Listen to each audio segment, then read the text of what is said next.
Hello everyone, আশা করি সবাই ভালো আছেন, সুস্থ আছেন। আজকে আপনাদের মধ্যে একটি খুব ইম্পর্ট্যান্ট একটা ইনফরমেশন নিয়ে আসলাম। সেটা হচ্ছে স্টিফেন হাঙ্গারি ক্যাম স্কলারশিপ। অনেকেই জানেন, আবার অনেকেই জানেন না। যারা জানেন না তাদের জন্যই মূলত আমার এই ভিডিওটা। এটি মূলত একটি ফুল ফান্ড স্কলারশিপ এবং আমার জানার মতে হাঙ্গেরিয়ান গভর্নমেন্ট অফিসিয়ালস এর একটি অথরাইজড স্কলারশিপ ফর ইন্টারন্যাশনালস। এই স্কলারশিপটা শুরু হয় মূলত মিড নভেম্বর থেকে শুরু করে জানুয়ারির 15 তারিখ এটা শেষ হয়ে যায়।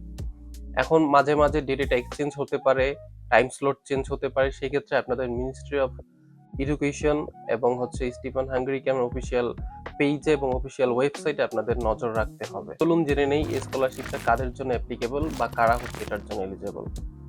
ফার্স্ট অফ অল, 18 বছরের উপরে যারা ব্যাচেলার, মাস্টার্স এবং পিএইচডি করতে আসতে চাচ্ছেন তারা সবাই স্কলারশিপটা আবেদন করতে পারবেন। এখানে 140টা সিট থাকে। 140টার মধ্যে 110টা সিট থাকে জেনারেল স্টুডেন্টদের জন্য।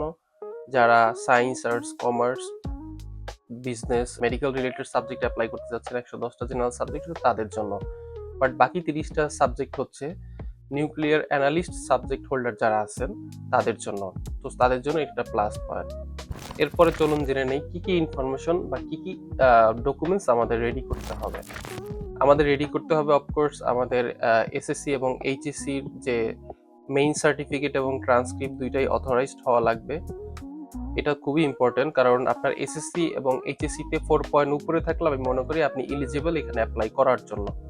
এরপরে আসি যে আপনার আইএলসটা খুবই ইম্পর্টেন্ট এইখানে। আপনি হাঙ্গেরিতে অ্যাপ্লিকেশন করতে আপনার আইএলস না হলেও করতে পারবেন, কিন্তু বাংলাদেশ এডুকেশন মিনিস্ট্রি আইএলসটা প্রেফার করে, কারণ এটা খুবই কম্পিটিটিভ। সো আইএলস এর স্কোর যাদের ভালো আছে তাদের এই স্কলারশিপটা পাওয়ার চান্সটা অনেক বেশি থাকে। আর সিভিটা এখানে খুবই ইম্পর্টেন্ট। আপনার জীবনে যতগুলো অ্যাচিভমেন্ট আছে, যতগুলো এক্সট্রা কারিকুলাম অ্যাক্টিভিটিসে আপনি অংশগ্রহণ করেছেন, সবগুলো এখানে অ্যাড করতে হবে। আপনার সার্টিফিকেটগুলোও গ্যাদার করতে হবে। এরপরে আসেন আপনার motivation letter not like that this is the most and valuable subject in the world, no, not like that. এই সাবজেক্টে আপনি কেন আসতে চাচ্ছেন, আপনার পিওর মোটিভেশনটা এইখানে শো করতে হবে। এরপরে আসেন যে আপনার police clearance, of course, medical certificate, আপনার পাসপোর্ট, অফকোর্স। এটা হওয়ার পরে এরপরে আপনি অ্যাপ্লিকেশন করলেন। অ্যাপ্লিকেশন করার পরে ফেব্রুয়ারি এন্ড অফ দ্য ফেব্রুয়ারি পূর্বেই আপনার এই ডকুমেন্টসগুলো এডুকেশন মিনিস্ট্রির 2 নাম্বার ওখানে পিলার আছে, ওইখানে গিয়ে ফিজিক্যালি জমা দিতে হবে। জমা দেওয়ার পরে মার্চের থেকে আপনার ইউনিভার্সিটি অ্যাপ্লিকেশন শুরু হবে। ইউনিভার্সিটির অ্যাপ্লিকেশন শুরু হলে আপনি অ্যাকসেপ্টেড হয়ে গেলেন। তারপরে আপনার বেনিফিটস গুলা আপনার ব্যাংক স্টেটমেন্ট শো করতে হচ্ছে না। প্লাস যে আপনার এখানে হাঙ্গেরিতে আসার পরে আপনার কোনো টিউশন ফিস দিতে হবে না।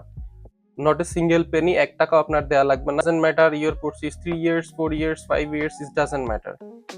সো তারপরে এসে আপনার এইখানে প্রতি মাসে 110 ইউরো থেকে 130 ইউরোর মতো মান্থলি একটা স্টিপেন্ড আপনি পাবেন হাত খরচের জন্য। এটা পিএইচডি স্টুডেন্ট জন্য 360 অলমোস্ট 360 ইউরো তারা পাবে। এরপরে আপনি যদি ইউনিভার্সিটি ডর্ম পান তো সেটা আপনার জন্য সম্পূর্ণ ফ্রি। আপনি যদি ডর্ম না পান সেই ক্ষেত্রে আপনাকে 100 ইউরো বা 110 ইউরোর মতো একটা কম্পেনসেশন দেওয়া হবে বা একটা মান্থলি অ্যালাউন্স দেওয়া হবে আপনার অ্যাকোমোডেশনের জন্য। এরপর আসেন আপনি আপনার যে মোস্ট ইম্পর্টেন্ট, যেটা আমি according to me, that is if you talk about Canada, Australia and America, সেখানে আপনার হেলথ ইন্স্যুরেন্সটা খুবই এক্সপেন্সিভ বলতে খুবই এক্সপেন্সিভ। এইখানে আপনাকে একদম সম্পূর্ণ সেটাও ফ্রি দেওয়া হবে।